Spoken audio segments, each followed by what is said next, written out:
കൂട്ടുകാർക്ക് നല്ലൊരു ദിവസം ആശംസിച്ചുകൊണ്ട് നമുക്ക് നേരെ രേവതിയുടെ സച്ചിയുടെ നാളത്തെ നല്ലൊരു വിശേഷം കേട്ടാലോ. ആദ്യമായി കാണുന്നവരാണെങ്കിൽ ചാനൽ ഇഷ്ടപ്പെട്ട ഒന്ന് സബ്സ്ക്രൈബ് ചെയ്യാൻ മറക്കരുത്. വീഡിയോ ഇഷ്ടപ്പെടുവാണെങ്കിൽ ഒരു ലൈക്കെങ്കിലും തരാൻ മറക്കരുത് കേട്ടോ. അപ്പൊ എല്ലാ ദിവസവും ഉച്ചയ്ക്ക് ഒരു 1-2 മണിക്കുള്ളിൽ തന്നെ രേവതിയുടെ സച്ചിയുടെ പിറ്റേ ദിവസത്തെ വിശേഷങ്ങളൊക്കെ ചാനലിനകത്ത് ഞാൻ അപ്ലോഡ് ചെയ്യുന്നുണ്ട്.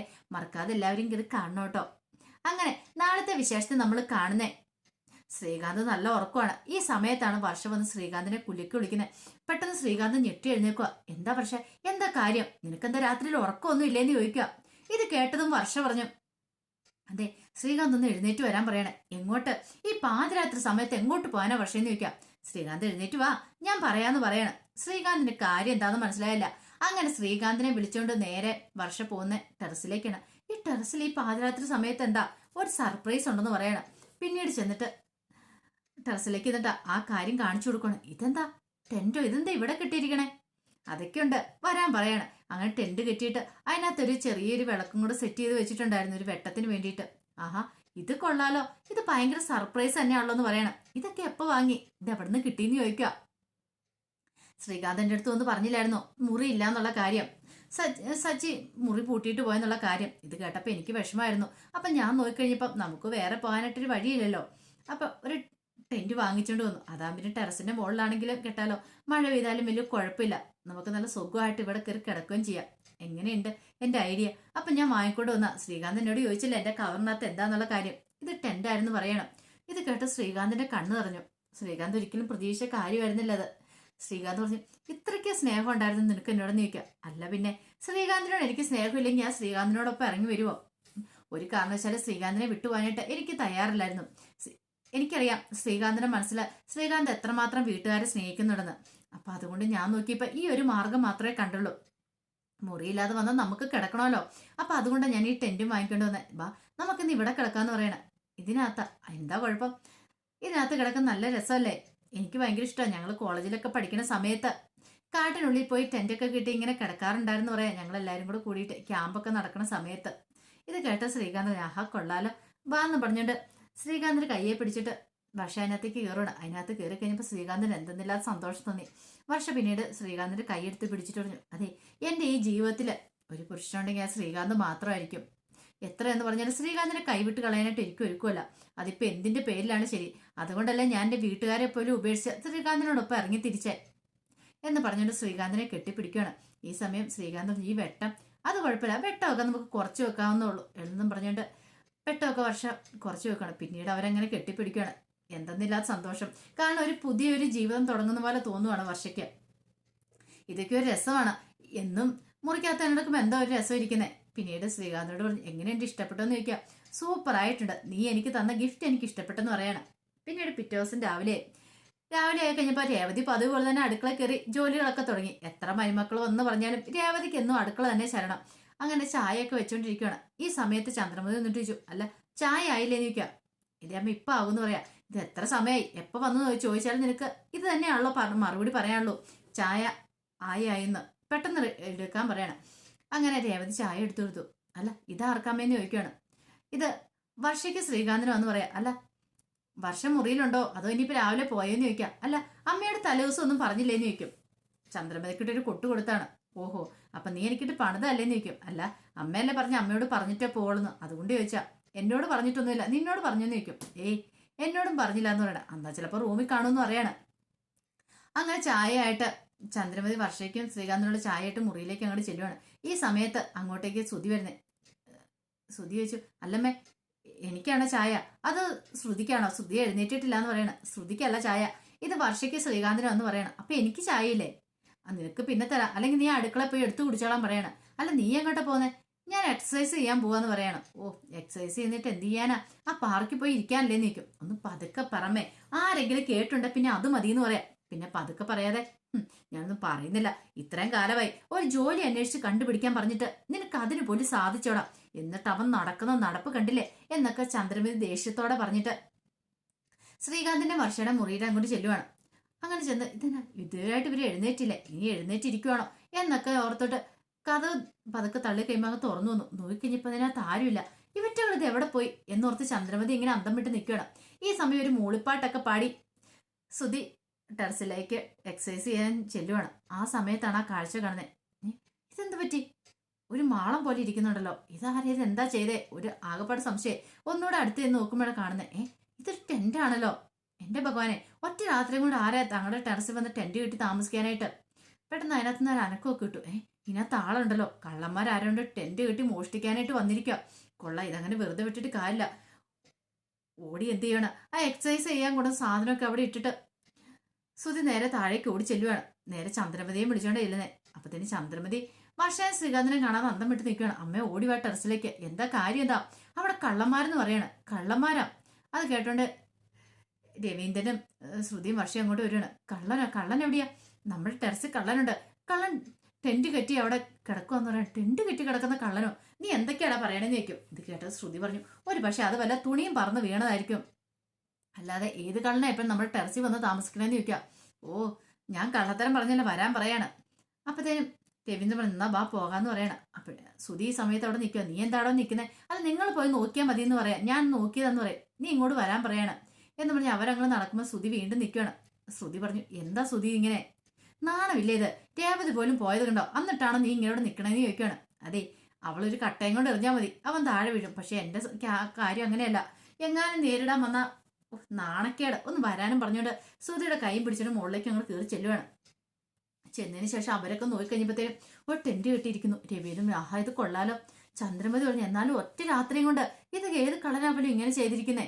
ഒന്നും അങ്ങോട്ട് മനസ്സിലാവുന്നില്ലോ എന്ന് പറയാണ്. അപ്പോഴേക്കും വർഷ രാവിലെ എഴുന്നേറ്റിട്ടുണ്ടായിരുന്നു. വർഷ എഴുന്നേറ്റ് ശ്രീകാന്തിനെ വിളിക്കുകയാണ്. ശ്രീകാന്ത് എഴുന്നേക്ക്, നേരം വെളുത്തെന്നൊക്കെ പറയാണ്. ശ്രീകാന്ത് എഴുന്നേറ്റ് വിളിച്ചു, നേരം വെളുത്ത് എത്ര പെട്ടെന്ന്. പിന്നെ വെളുക്കാതെ. ഓ, രാത്രി നന്നായിട്ട് സുഖമായിട്ട് കിടന്ന് ഉറങ്ങിയെന്ന് പറയാ. നല്ല രസം ഉണ്ടായിരുന്നല്ലേന്ന് ചോദിക്കണം. അതെ, നല്ല രസം ഉണ്ടായിരുന്നു പറയണം. അങ്ങനെ അവരവിടെ സംസാരിച്ചിരിക്കുക. ഈ സമയത്ത് ശ്രുതി പറഞ്ഞു, കേട്ടില്ലേ ഒരു പെണ്ണിന്റെ ശബ്ദം കേട്ടില്ലേ? എന്റെ ഭഗവാനെ, ഫാമിലിയായിട്ടാണോ ഇവരിവിടെ വന്ന് സംസാരിക്കുക, ഇവരിവിടെ വന്ന് താമസിക്കണേന്ന് ചന്ദ്രമതി പറയണം. എന്തായാലും ഇതങ്ങനെ വെറുതെ വിട്ടിട്ട് കാര്യമില്ല. കള്ളന്റെ തലയടിച്ച് പൊളിക്കണം. വെറുതെ നമ്മൾ പോയിട്ട് കാര്യമില്ല. കയ്യിലൊരു കമ്പും വടിയൊക്കെ കരുതാൻ പറയണം. ഇങ്ങനെ അവിടെ കിടന്ന് കമ്പും പിന്നെ താഴെ പോയിട്ട് വടിക്കഷ്ണങ്ങളൊക്കെ എടുത്തുകൊണ്ട് വരുവാണ്. എല്ലാവരുടെയും കയ്യിൽ ഓരോന്ന് കരുതി. പിന്നീട് രവീന്ദ്രൻ പറഞ്ഞൊരു കാര്യം ചെയ്യാം, നമുക്ക് എല്ലാവർക്കും ഒരുമിച്ച് പോയി അറ്റാക്ക് ചെയ്യാന്ന് പറയണം. ശ്രുതിക്ക് ആ പട പേടി. ശ്രുതി പറഞ്ഞ്, പോലീസിനെ വിളിച്ചാൽ പോരെന്ന് ചോദിക്കുകയാണ്. പോലീസിനോ? ഇപ്പൊ ആരാ എന്താന്നും അറിയത്തില്ലോ, അതിനുശേഷം പോലീസിനെ വിളിച്ചാൽ മതി എന്ന് പറയാണ്. ശ്രുതി ആകെപ്പാടെ പേടിച്ച് ഭയന്ന് പുറകോട്ട് നിൽക്കുകയാണ്. ഈ സമയം രേവതി ധൈര്യം സംഭരിച്ച് രേവതി മുന്നോട്ട് വരികയാണ്. രവീന്ദ്രൻ പറഞ്ഞ്, പോയി നോക്ക് ആരാന്ന്. ഇത് കേട്ട് കഴിഞ്ഞപ്പോഴത്തേനും ശ്രുതി പറഞ്ഞു, എനിക്ക് പേടിയാ പോയി നോക്കാനായിട്ട്. അവസാനം രേവതി പറഞ്ഞു, നമുക്ക് എല്ലാവർക്കും കൂടെ ഒരുമിച്ച് അങ്ങോട്ട് ചെല്ലാം.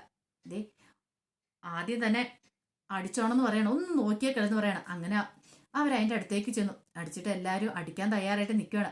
രവീന്ദ്രൻ ഏത് കള്ളനാടാ അതിനകത്ത് കയറിയിരിക്കുന്ന ചോദിക്കുകയാണ്. എന്ന് പറഞ്ഞ് തീരുമല്ല, ചന്ദ്രമതി അടിക്കാനായിട്ട് കമ്പ് നോക്കിക്കൊണ്ട് അങ്ങോട്ട് വരുമ്പോഴത്തേനും ടെന്റ് പെട്ടെന്നങ്ങ് തുറന്ന് വർഷ ശ്രീകാന്തും തല വെളിയിലേക്ക് ഇടുവാണ്. നിങ്ങളോ? അയ്യോ അടിക്കില്ലേ, ഇത് ഞങ്ങളാന്ന് പറയാണ്. നിങ്ങൾ രണ്ടും എന്തിനാ ഈ ടെന്റിനകത്ത് കയറിയെന്ന് ചോദിക്കാം. അത് പിന്നെ ഞങ്ങൾ രാത്രി ടെന്റിനകത്താ കിടന്നുറങ്ങിയെന്ന് പറയാം. രവീന്ദ്രൻ ഒരു നിമിഷം ഞെട്ടിപ്പോയി. നിനക്കെന്താടാ ശ്രീകാന്തെ, തലയ്ക്ക് ഭ്രാന്തായി പോയെ? പാതിരാത്രി സമയത്ത് ടെന്റും കെട്ടി ടെറസിൽ കിടക്കാനായിട്ടെന്ന് ചോദിക്കുകയാണ്. പിന്നീട് എല്ലാവരും കൂടെ താഴേക്ക് വരുവാണ്. താഴേക്ക് വന്നു കഴിഞ്ഞപ്പോൾ ചന്ദ്രമതി ചോദിച്ചു, നിങ്ങൾ എന്തിനാ ടെന്റ് കെട്ടി അതിനകത്ത് മുകളിൽ കിടന്നതെന്ന് ചോദിക്കുകയാണ്. ഇത് കേട്ടതും വർഷ പറഞ്ഞ്, ശ്രീകാന്തിനെ വെറുതെ വഴക്ക് പറയണ്ട, ഞാൻ ആ കാരണക്കാരി എന്ന് പറയണം.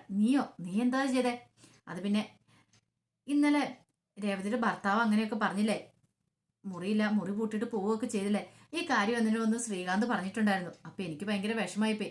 ഞാൻ നോക്കിക്കഴിഞ്ഞപ്പോൾ വേറെ ഓപ്ഷൻ ഇല്ല, മുറിയില്ലാതെ വന്നിട്ടുണ്ടെങ്കിൽ കിടക്കണമല്ലോ, അപ്പൊ അതിന് വേണ്ടിയിട്ടാണ് ഈ ടെന്റ് കെട്ടിയെന്ന് പറയണം.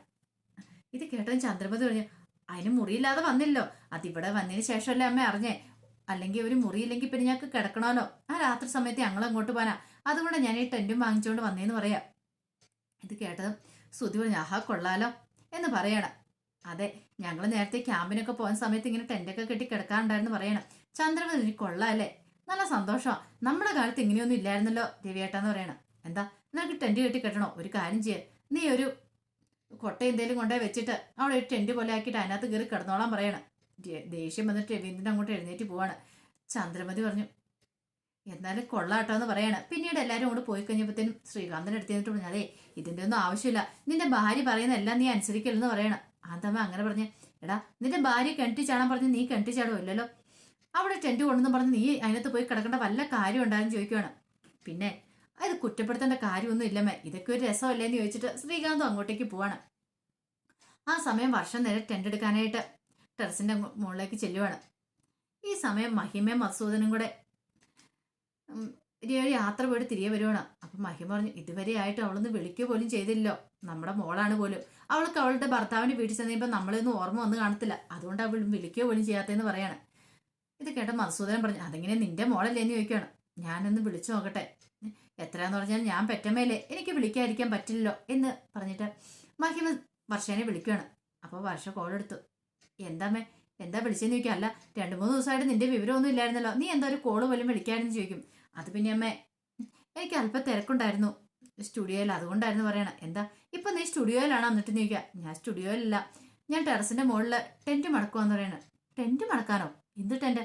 അത് പിന്നെ അമ്മ, ഞങ്ങൾ രാത്രി ടെന്റ് കെട്ടി ടെറസിന്റെ മുകളിലാണ് കിടന്നേന്ന് പറയും. ടെറസിന്റെ മുകളിൽ ടെന്റ് കെട്ടി കിടക്കാനോ? നിനക്ക് എന്താ ഭ്രാന്തുണ്ടോ വർഷേ? നീ എന്ത് ഭ്രാന്ത് വർത്താനാ പറയണേന്ന് ചോദിക്കുക. അത് പിന്നെ അമ്മേ, എന്താ കുഴപ്പമിരിക്കണേ? നീ എന്തിനായിട്ട് ടെന്റ് കെട്ടാൻ പോയത്? അത് ഞങ്ങൾ കഴിഞ്ഞ ദിവസം ഇവിടെ വന്നതിന് ശേഷം കിടന്നത് ആ സച്ചിയുടെ മുറിയില. ആര്? ആ ഫ്രോഡ് സച്ചിയുടെ മുറിയില. അത് തന്നെ, സച്ചിയുടെ രേവതിയുടെ മുറിയിലായിരുന്നു. പക്ഷെ ഇന്നലെ ആയി കഴിഞ്ഞപ്പോഴത്തേനും സച്ചി മുറി പൂട്ടിയിട്ട് കീയും കൊണ്ട് പോയി. അപ്പൊ ഞങ്ങൾക്ക് കിടക്കാൻ വേറെ മുറിയൊന്നും ഇല്ലായിരുന്നു. വേറെ നിവൃത്തിയില്ലാത്തതുകൊണ്ട് ഞങ്ങൾ എന്ത് ചെയ്തു, ഞാനൊരു ടെന്റ് വാങ്ങിച്ചുകൊണ്ട് വന്നു. അങ്ങനെ ടെന്റ് കെട്ടിയെന്ന് പറയണം.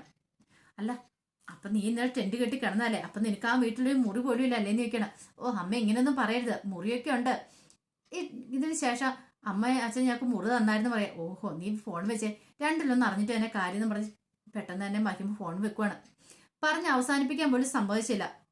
പിന്നീട് മഹിമ നേരെ മസൂദനോട് പറഞ്ഞു, കേട്ടില്ലേ, നമ്മുടെ മോള് മുറി ഇല്ലാത്തതുകൊണ്ട് ടെറസിന്റെ മുകളിൽ ടെന്റ് കെട്ടിയെ കിടന്നേന്ന്. അവൾക്ക് ഇതൊക്കെ വരണം. അവളോട് അന്നേ ഞാൻ പറഞ്ഞ ഈ ബന്ധമായിട്ട് മുന്നോട്ട് പോരുതെന്ന്. എന്നിട്ട് അവൾ എന്താ ചെയ്തേ? അവൾക്ക് കല്യാണം മാത്രം മതിയെന്ന് പറഞ്ഞ് അവൾ ഒളിച്ചോടിപ്പോയി കല്യാണം കഴിക്കുകയല്ലേ ചെയ്തേ. ഇപ്പൊ അനുഭവിക്കട്ടെ എന്ന് പറയണം. എന്നാലും ഇതെന്നെ ഏട്ടാ ഇങ്ങനെയൊക്കെ പറയണേ? നമ്മുടെ മോളല്ലേ അവള്, അവൾക്ക് ഇങ്ങനെ ആപത്ത് വന്നാൽ നമുക്ക് സഹിക്കാൻ പറ്റുന്ന കാര്യമാണോ? പിന്നെ അവള് ഞാൻ എങ്ങനെ സ്നേഹിച്ചാന്ന് നിനക്കറിയാലോ. പൊന്നെ കരളേന്നൊക്കെ പറഞ്ഞ് കൂടെ കൂട്ടി നടന്നിരുന്ന, എന്നിട്ടാണോ അവള് ഇപ്പൊ ഇച്ച ചതി ചെയ്തിരിക്കുന്നേ? അതെ, നമുക്ക് അവിടം വരെ ഒന്ന് പോകണ്ടേ, ഈ കാര്യങ്ങൾ പോയി ചോദിക്കണ്ടേ? അവൾക്ക് കിടക്കാൻ ഒരു മുറിയും കൂടെ കൊടുത്തില്ലെന്ന് പറഞ്ഞാൽ അത് നമുക്ക് സഹിക്കാൻ പറ്റുന്ന കാര്യമാണെന്ന് ചോദിക്കാം. ഇത് കേട്ട് കഴിഞ്ഞപ്പത്തിന് മത്സൂനം പറഞ്ഞു, എന്നെ ഒന്നും കിട്ടത്തില്ല, വേണേ നീ പൊക്കോ. പിന്നെ അവരുടെ കാല് പോയി പിടിച്ച് മുറി മേടിച്ചു കൊടുക്കാൻ എനിക്ക് എന്നെ ഭ്രാന്തിരിക്കുന്നേ. എന്നെ ഏട്ടാ, അത് നമ്മുടെ മോളല്ലേ, നമ്മുടെ മോളോട് നിനക്ക് ഒരു കടപ്പാടില്ലേന്ന് ചോദിക്കും. എനിക്ക് വലിയ കടപ്പാടിന്റെ കാര്യമൊന്നും വരുന്നില്ല, എനിക്ക് അത്ര ഇതൊന്നും തോന്നുന്നില്ല. എന്താ വെച്ചാൽ നീ ചെയ്തോ, ഞാൻ എന്താണെങ്കിലും പോകാൻ കൂട്ടാക്കുന്നില്ലെന്ന് പറയണം. ഇത് കേട്ടതും മഹിമ പറഞ്ഞൊരു കാര്യം ചെയ്യും, എനിക്കൊരു ഓട്ടോ വിളിച്ചാട്ടെ, ഞാൻ ഓട്ടോയ്ക്ക് പോയിക്കോളാം, എനിക്ക് കുഴപ്പമില്ലാന്ന് പറയണം. പിന്നീട് അങ്ങനെ മഹിമ ഒരു ഓട്ടോറിക്ഷ വിളിച്ച് നേരെ വർഷയുടെ ശ്രീകാന്തിന്റെ അരിയിലേക്ക് വരുവാണ്. അങ്ങനെ വന്നു കഴിഞ്ഞപ്പോൾ വർഷയ്ക്ക് ഭയങ്കര സന്തോഷമായി അമ്മേനെ കണ്ടത്. ഓടിപ്പോയി കെട്ടിപ്പിടിക്കുകയാണ്. അമ്മയെന്നും പറഞ്ഞ്, ഇതെന്താ സർപ്രൈസ് വിസിറ്റ് ആയിരുന്നല്ലോ, ഒന്ന് വിളിക്കുകയോ പറയുകയോ പോലും ചെയ്യാതെയാണല്ലോ, ബാ ഇരിക്കാൻ പറയണം. ഇരിക്കാനോ? എവിടെ? ഇവിടെ ഇരിക്കണോ അതോ ടെറസിന്റെ മുകളിൽ പോയി ഇരിക്കണമെന്ന് ചോദിക്കും. അമ്മ എന്തൊക്കെയാ പറയണമെന്ന് ചോദിക്കും. അല്ല, ഇരുത്താനായിട്ട് നീ ശ്രമിക്കുന്നുണ്ടല്ലോ. അപ്പോഴേക്ക് ശ്രീകാന്ത് തോന്നുന്നു. ആഹാ, ആന്റിയോ? ആന്റി എപ്പോഴാ വന്നേന്ന് ചോദിക്കും. ഇത് കേട്ടതും വർഷം പറഞ്ഞു, ഇപ്പോൾ വന്നോളൂ അമ്മ. അന്ന് ഇരിക്കുക ആന്റി എന്ന് പറയണ. എവിടെ ഇരിക്കണമെന്നാ പറയുന്നേ? നിനക്ക് സ്വന്തമായിട്ട് ഇരിക്കാൻ ഒരു മുറിയെങ്കിലും ഉണ്ടോ? ഞാൻ ടെറസിന്റെ മുകളിൽ പോയി ഇരിക്കണമെന്ന് നിൽക്കുകയാണ്. അപ്പോഴേക്കും ഒച്ചപ്പാടും വേളം കേട്ട് ശ്രുതിയൊക്കെ അങ്ങോട്ട് വരുവാണ്. ആ ഒപ്പം തന്നെ രേവതിയും കൂടെ വന്നു.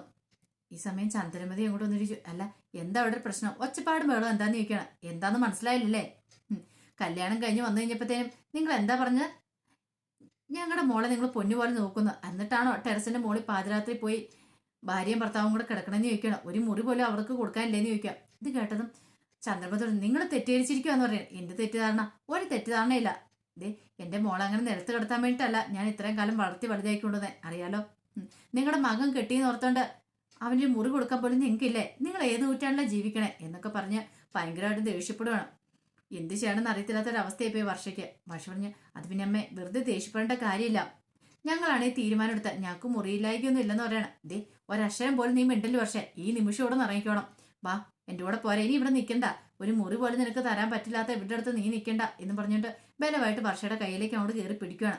അപ്പൊ അതിന്റെ വിശേഷങ്ങളൊക്കെ കാണുന്നത്. ഇതിന്റെ ബാക്കി വിശേഷങ്ങളുമായിട്ട് നാളെ ഉച്ചയ്ക്ക് വരാട്ടോ. മറക്കാതെ എല്ലാവരും കയറി കണ്ണേ. അപ്പൊ രേവതിയുടെ സച്ചിയുടെയും പിറ്റേ ദിവസത്തെ വിശേഷം എല്ലാ ദിവസവും ഞാൻ ഉച്ചയ്ക്ക് ചാനലിനകത്ത് അപ്ലോഡ് ചെയ്യുന്നു കേട്ടോ, വൈകുന്നേരം ഇടുന്നില്ല കേട്ടോ. അപ്പൊ മറക്കാതെ എല്ലാവരും കയറി കാണണേ. അപ്പോൾ ഒരിക്കൽ കൂടി എല്ലാവർക്കും നല്ലൊരു ദിവസം ആശംസിച്ചു നിർത്തുന്നത്.